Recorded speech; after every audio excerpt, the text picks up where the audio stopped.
ഇന്ന് നമ്മൾ പരിചിന്തനം ചെയ്യുന്നത് യാത്രകളെ കുറിച്ചാണ്.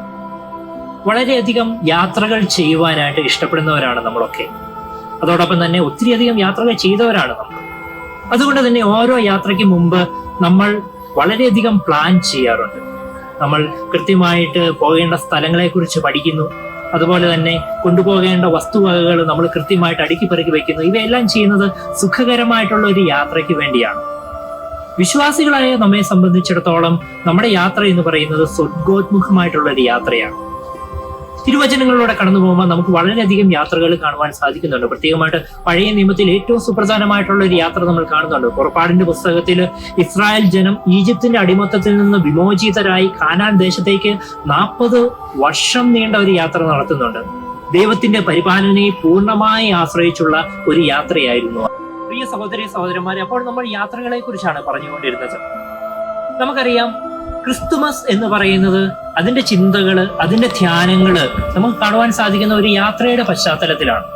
വിശുദ്ധ ലൂക്കായുടെ സുവിശേഷം 1-ാം അധ്യായം മുതൽ നമ്മൾ പരിചിന്തനം ചെയ്യുമ്പോൾ വളരെയധികം യാത്രകൾ നമുക്ക് കാണുവാൻ സാധിക്കുന്നുണ്ട്. പരിശുദ്ധ കന്യകാമറിയം ചാർച്ചക്കാരിയായ എലിസബത്തിനെ കാണുവാൻ പോകുന്ന ഒരു യാത്രയുണ്ട്. ബേത്ലഹേമിലേക്ക് തിരുക്കുടുംബം നടത്തുന്ന ഒരു യാത്രയുണ്ട്.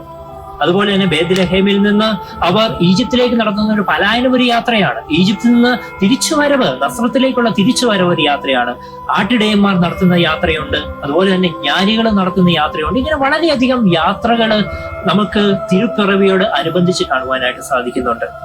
നമുക്കറിയാം, നമ്മുടെ വിശ്വാസമാകുന്ന യാത്രയിലും പലപ്പോഴും പ്രതിസന്ധികൾ ഉണ്ടാകും. നമുക്കറിയാം, അതായത് കുറ്റപ്പെടുത്തലുകൾ ഉണ്ടാകാം, അതുപോലെ തന്നെ പിന്തിരിഞ്ഞു പോകുവാനുള്ള പ്രലോഭനങ്ങൾ ഉണ്ടാകാം. എന്നാൽ ഈ യാത്രകളിലെല്ലാം നമ്മുടെ ലക്ഷ്യമാകുന്ന ക്രിസ്തുവിനെ കേന്ദ്രീകരിക്കുവാനായിട്ട് നമുക്ക് സാധിക്കുമ്പോൾ, ആ ക്രിസ്തുവാകുന്ന ആ ലക്ഷ്യത്തെ ദൃഷ്ടി ഉറപ്പിച്ച് മുൻപോട്ട് പോകുവാന്, കുരിശുമെടുത്ത് മുൻപോട്ട് പോകുവാൻ നമുക്ക് സാധിക്കുമ്പോഴാണ് നമ്മുടെ യാത്രകൾ സുഗമവും അതുപോലെ ഫലപ്രദവും വിശ്വാസപൂർണവുമായി തീരുന്നത് എന്ന് നമുക്ക് മനസ്സിലാക്കുവാൻ സാധിക്കും. ഒരു മഹാൻ ഇങ്ങനെ പറഞ്ഞിട്ടുണ്ട്, അതായത് learn to trust your journey. അതായത് നീ നിന്റെ യാത്രയെ വിശ്വസിക്കാൻ പഠിക്കുക. then it will teach you more about your destination. അതായത് നീ നിന്റെ യാത്രയെ പൂർണ്ണമായി വിശ്വസിക്കുവാൻ പഠിക്കുമ്പോൾ നിന്റെ ലക്ഷ്യസ്ഥാനത്തെ കുറിച്ച് കൂടുതൽ പറഞ്ഞു തരുവാൻ ആ യാത്രയ്ക്ക് സാധിക്കുമെന്ന് പറയും. ക്രിസ്തു പറഞ്ഞിട്ടുണ്ട്, വഴിയും സത്യവും ജീവനും ഞാനാകുന്നുവെന്ന്. ക്രിസ്തുവാകുന്ന ആ വഴിയിലൂടെ നമ്മൾ യാത്ര ചെയ്യുമ്പോൾ, ക്രിസ്തുവിനോട് കൂടെ ചേർന്ന് നമ്മുടെ കുരിശുമെടുത്ത് യാത്ര ചെയ്യുമ്പോൾ ക്രിസ്തുവാകുന്ന ലക്ഷ്യത്തെക്കുറിച്ച് കൂടുതൽ മനസ്സിലാക്കുവാനായിട്ട് നമുക്ക് സാധിക്കും. പ്രിയ സഹോദരങ്ങളെ, തിരുപ്പിറവിക്കായിട്ട് നമ്മൾ ഒരുങ്ങുമ്പോൾ നമ്മുടെ വിശ്വാസമാകുന്ന യാത്രയെക്കുറിച്ച് നമുക്കൊന്ന് പരിചിന്തനം ചെയ്യാം.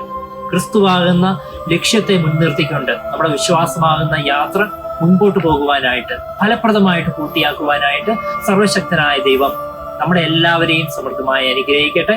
എല്ലാവർക്കും തിരുപ്പിറവിയുടെ മംഗളങ്ങൾ ആശംസിക്കുന്നു.